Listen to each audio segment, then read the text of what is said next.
Hi guys! Welcome back to my page. Welcome back to my channel, Online Selling Tips and Techniques. So, for today's video, may nakita akong post doon sa aming group page. At ito yung sinasabi niya sa post. Question lang po, paano nangyari kapag na-receive ni buyer yung in-order niya na COD pero ayaw talagang bayaran sa rider dahil daw yung kapalit ng order niya mali ang dumating sa kanya.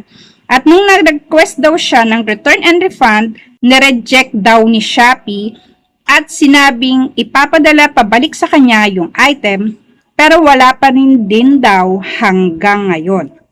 Kaya ang ginawa niya, nag-order ulit siya at nang dumating ayaw ng bayaran. Abonado ba si rider?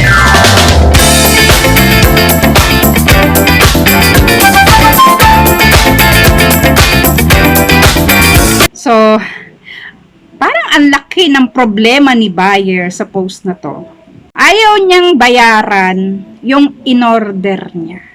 So, may mga nakita kong issues dito. Unahin na natin yung abonado ba si rider? Hindi po. Wala pong aabonohan si rider.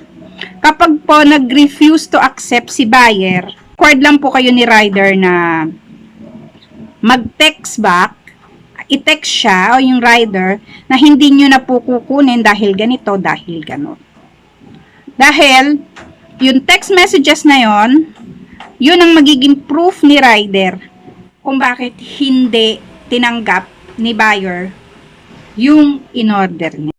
So, yung isa pa, ni-reject daw ni Shopee yung return and refund niya na request at pinababalik daw ni Shopee sa kanya yung item na in-order niya.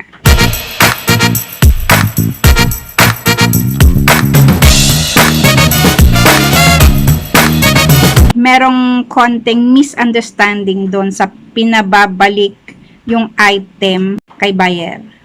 Wala pong returning of items. Kay seller po mapupunta uli yung in-order na item.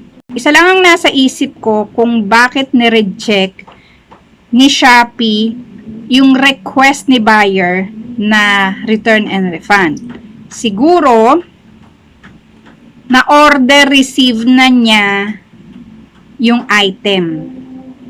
Once na na-order receive yung item, hindi ka na pwedeng mag-request ng return and refund. Bakit? Papasok na yon sa wallet in due time, papasok na yun sa wallet ni seller. In-order receive mo na, ibig sabihin nun, good yung item na pinadala sa'yo. Tama. Once na in-order receive mo. Ngayon, yung sinasabi niyang ibabalik sa kanya at wala pang dumadating, hindi po. Wala pong ganon. Returning of items, hindi po. Hindi po mangyayari yan. Ang maibabalik lang po sa buyer is yung perang ibinayad niya. Ano ang mangyayari dun sa item? Ang mangyayari sa item po is babalik kay seller yung item. Nalito lang ng pagkakaintindi si buyer nun. Kaya nasabi niyang babalik sa kanya yung item. Siguro nainip na ng kahihintay si buyer dahil inaakala niya yung item na ni-request niya for return and refund ay mababalik sa kanya. So siguro sa maling pagkakaintindi niya na maibabalik pa sa kanya yung item, siguro sa tagal nag-order siya uli. Kung dumating na, ayaw niya ng bayaran. So RTA na naman.